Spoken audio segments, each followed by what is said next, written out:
Hello, this is Mario from Team Bomb, and today I'm here with something a little bit different. Today I'm making a tutorial on how to make simple character animation in Adobe Animate. Now, this isn't exactly my first time trying to make a tutorial. I've tried making one or two in the past, but they never really worked out. So I'm trying my hand at it again. Hopefully I don't screw up.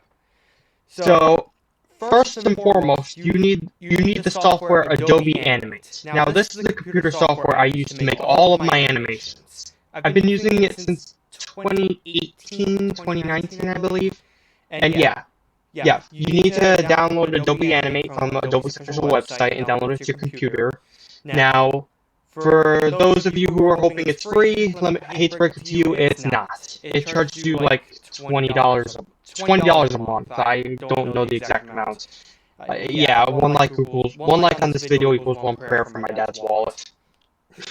Alright, so yeah, I've opened Adobe Animate, and this is a blank project.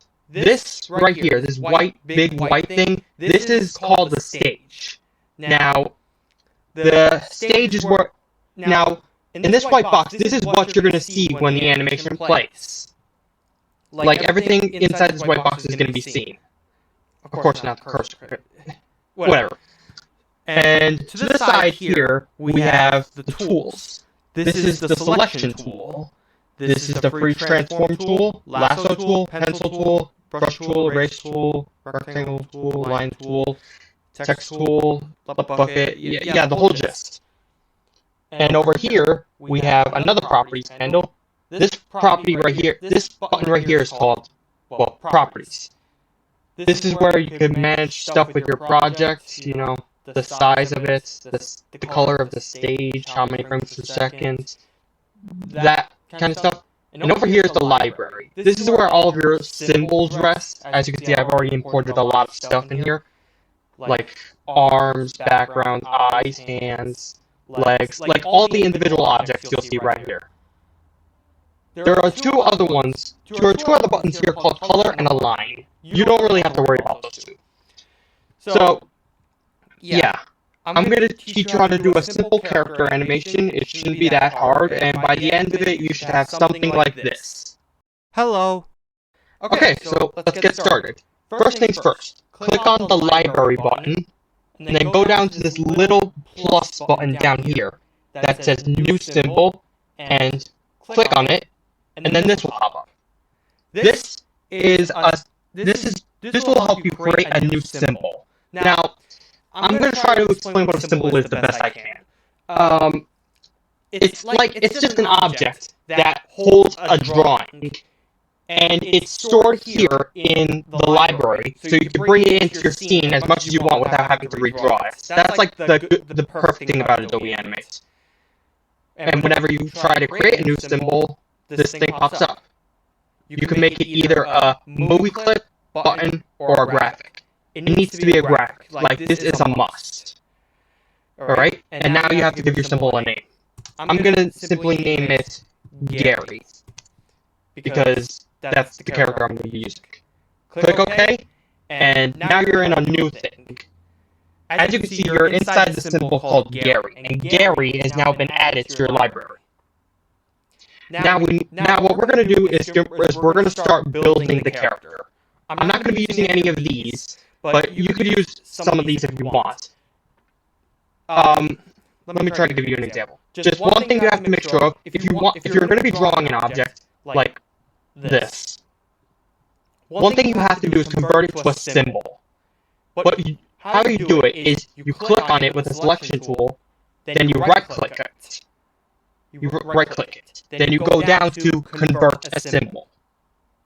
The same window pops up.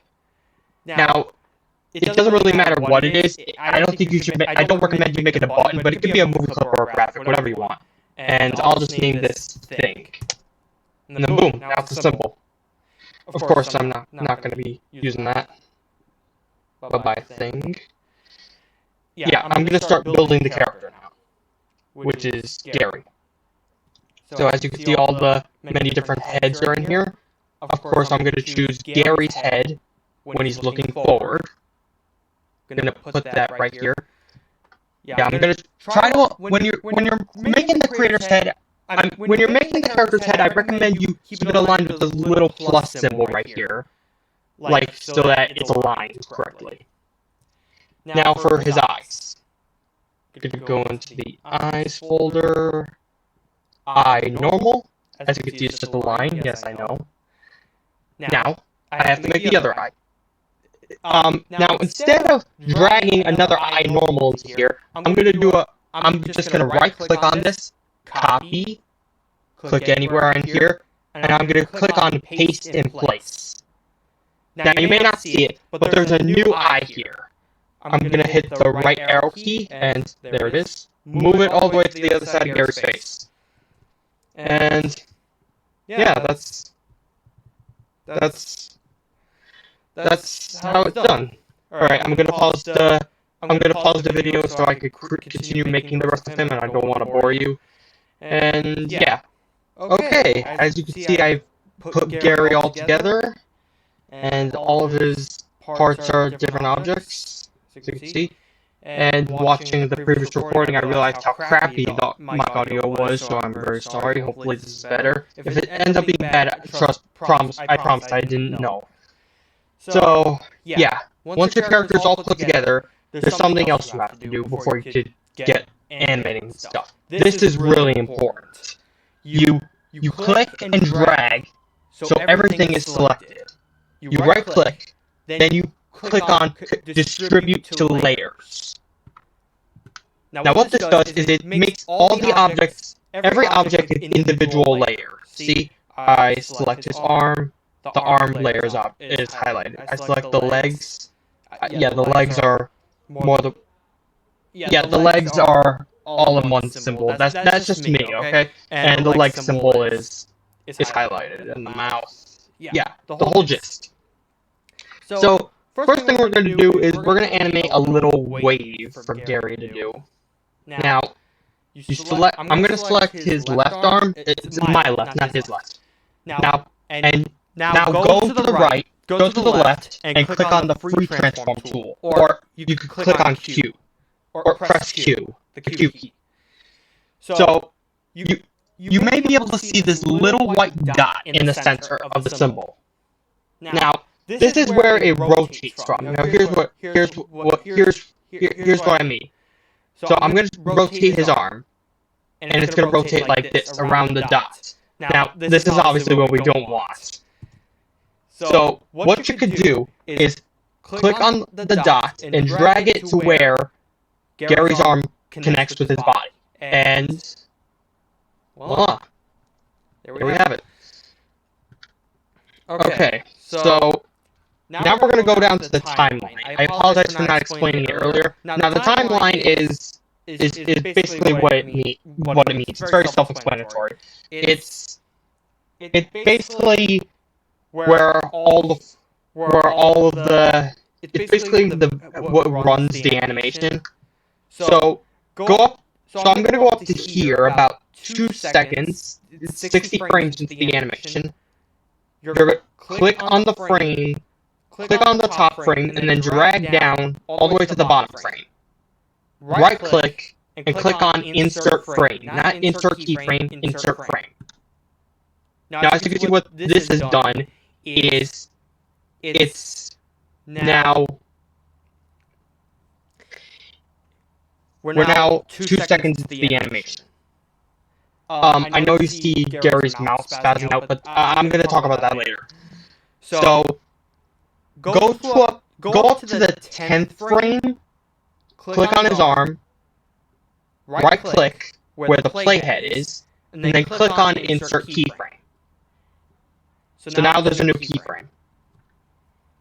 Now this signifies that an animation has begun. Now go about 10 frames later, I'd say, and then bring his arm up. Yeah, alright. And go 5 frames later, bring it down a little, bring it up again, and then at frame 40, bring it back to its position at the beginning. Now this is what we're left with. Of course, this looks really crappy, but don't worry, we can fix it. So one thing that these keyframes do is that it signifies the start and end of an animation. Now here's what I mean by that. What I want you to do is highlight all of the keyframes from keyframe 10 to keyframe 40, or 39, keyframe 39. Right-click and click Create Classic Tween. Now, as you can see, there are purple arrows in between the keyframes. And look what it. And now look. Ta-da! So yeah, this is what I did is something called tween. It's basically the computer. It's basically the software defining. Excuse me. Defining all the logic, of how the object gets from here to here. It like does the best it can. So yeah. And now I'm going to stop bugging you with the mouth and show you what it does. Now, for the reason the mouth is spazzing out like this is, I'm going to double click it, is because since the mouth is its own symbol, like all of the many different mouths are in this symbol on separate keyframes, as you can see. See, there's the just a frowny face. And of course you don't want this. So click on the mouth and go into the properties. Now go down here to looping. As you can see, the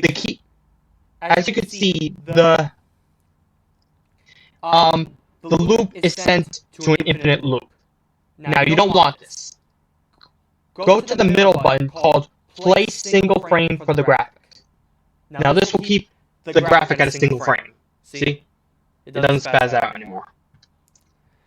And before we get to the next step, you're going to exit the symbol, click on the library, go to the Gary symbol. As you can see him right here in this little preview window, and then drag him onto the main stage. Gonna scale him down a little. I don't know why it starts here. So yeah, now when you play the animation, Gary will be seen. Now this is another important thing to do. Go to the properties and click on Play Graphic Once. You don't want him looping because then it's just going to be playing that single animation over and over and over again. So we're going to double click on the symbol, going back into it, and now we're going to create a new layer. Click on New Layer and rename it to Audio. We're now going to be doing one of the hardest parts of animation, lip syncing. Click on the first keyframe of audio, go up to File, Import, and Import to Stage. I'm gonna import an audio file to the animation, which is this one. It's called Hello. Press Open, and now you see a little wave thing here. Now, the reason it's called Hello is because... Hello. Yeah, he says hello. And... yeah. Now, when I scroll through, you see it... You could hear it, like, going, if that's an even good example. Now, that's because it's for lip syncing, and I also don't want the audio to start here, so I'm going to go to frame 10, click on the keyframe, and drag it to 10. Now it won't play until frame 10. Alright, so now we're going to get into lip syncing, as we're going to make Gary's mouth move with the audio. This is one of the most tedious parts of animation. Like, this is partly one of the reasons why my animations take so long to make. So, what you're going to do is click on the mouth, go up to Properties, and click on Frame Picker. It brings up a new window with displaying all of the keyframes. Right now it's set on the smile. Now, make sure this is checked, called create keyframes automatically while setting frames. This way, when you change the mouse, it will automatically create a new keyframe in the timeline, and you don't have to go down. So, what you have to do is listen to what's playing, like when you're setting the mouse. Just scroll through it. Okay, you hear Gary making. Okay, you can hear Gary making a heh noise. So click on the mouth and click on the mouth where it's just open. Of course, I need to adjust this. This is not right. Yeah, what I'm using is something called onion skin. It's where you could look forward into the animation by like 2 frames and look back into the animation by 2 frames. This is really handy for lip syncing. Because as you can see, even though the smile is no longer here, you can still see it as a ghost image. So yeah, I'm going to put the happy mouth here. And yeah, look what happens.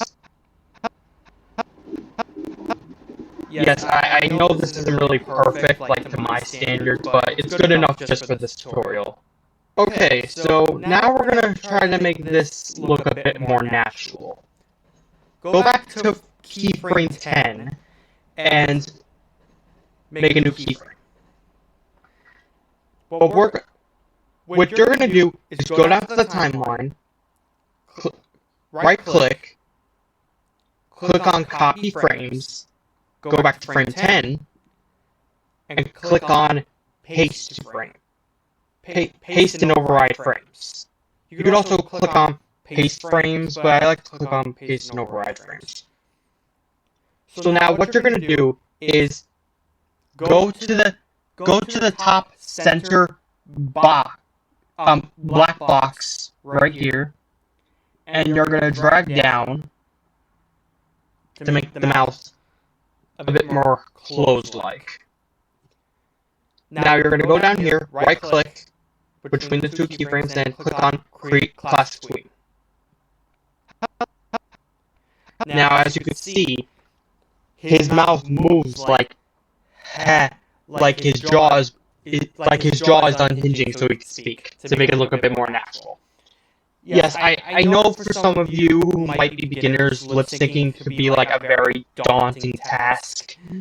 But one trick I know that can help you is you could look at your own mouth in like a mirror or something, and you could see what form your mouth takes when you make that vowel, and you could like copy it here. Alright, now moving on. Okay, now starting here around frame 14, he's starting to make an sound. You click on the frame, and then click on the one where the tongue is touching his upper teeth. There.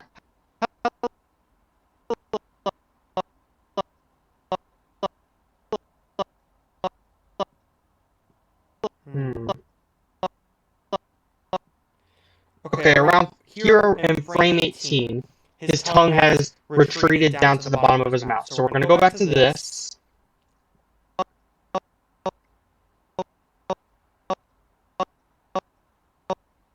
And around frame 21, he's making an O sound. It's right here. It's obviously just a circle, and it's not correct. So, gotta turn on onion skin, put it in the center.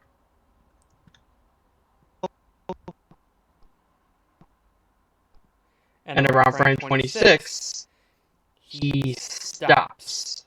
He stops talking altogether. So go back to a point in the timeline where his mouth was closed, copy the frame, go back to frame 26, and paste an override frames.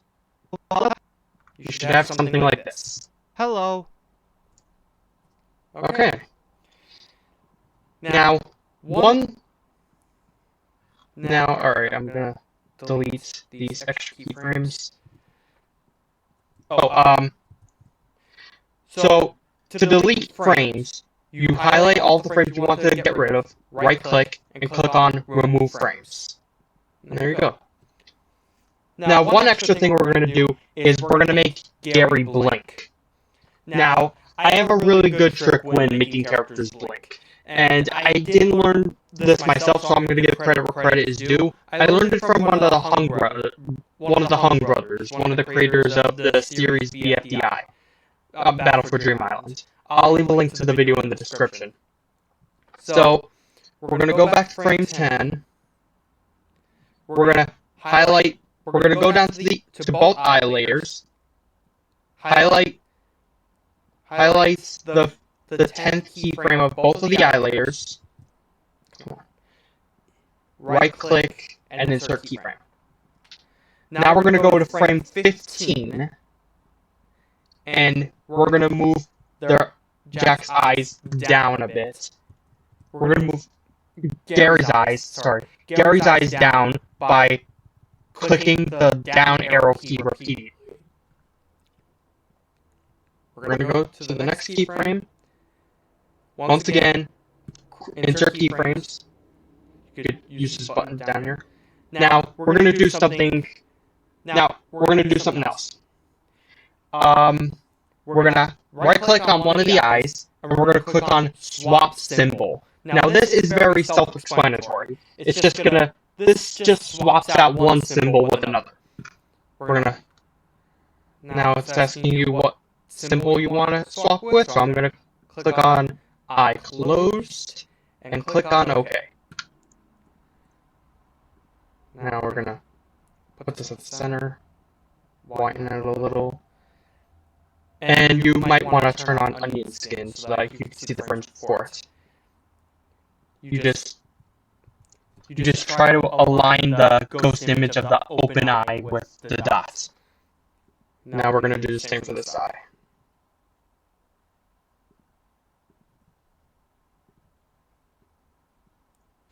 Okay. They may not look exactly the same, but it's alright. So now what we're going to do is go fast forward 2 frames, make new keyframes again, and we're going to press the up arrow to move the eyes up. Just right about there. And then more keyframes later,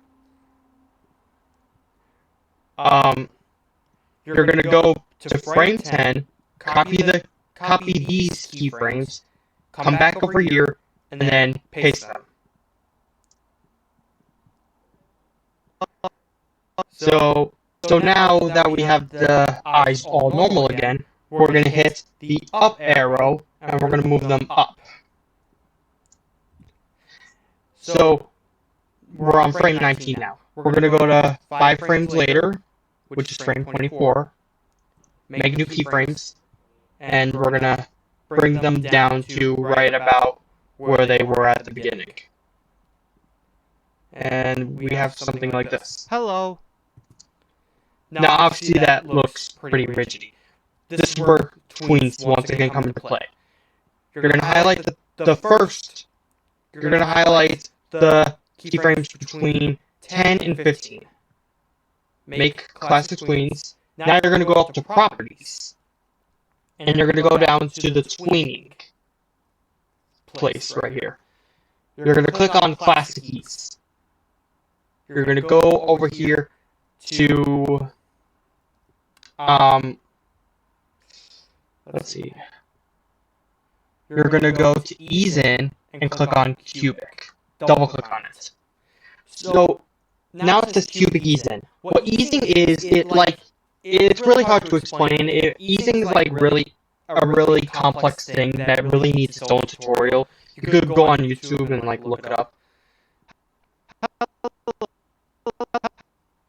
So yeah, now you go on into the second set of keyframes, do the same thing, make another cubic ease in, and I think you get the idea with this one, class between.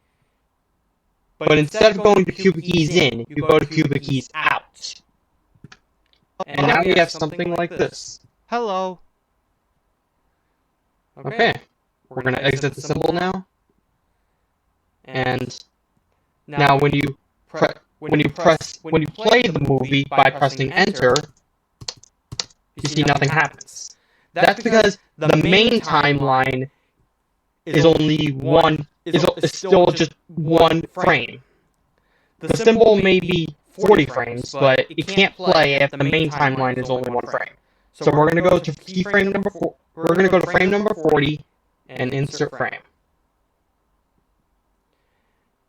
And let's see what we got. Oh, my mistake. What you're going to want to do is go back into the symbol and right-click on the audio layer, copy it, go out of the layer, right-click in the timeline, and click on paste layer. Okay, the audio is now in the main timeline. Let's see what we have. Hello. Okay, that's Gary saying hello. And that's just about it for this tutorial. Comment down below if you would like me to make some more tutorials on this, because it feels really good teaching other people how to make animations, like how other people on YouTube have taught me. Like, people who make tutorials are like really awesome. Like, partly the reason why I'm here the way I am today is because of people who make tutorials, like Alan Becker and the Hung brothers, etc. Yeah, they're all amazing.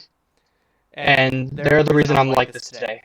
So, yeah, you tell me if you want me to make more tutorials in the future. Thanks for watching. Don't forget to like, comment, and subscribe.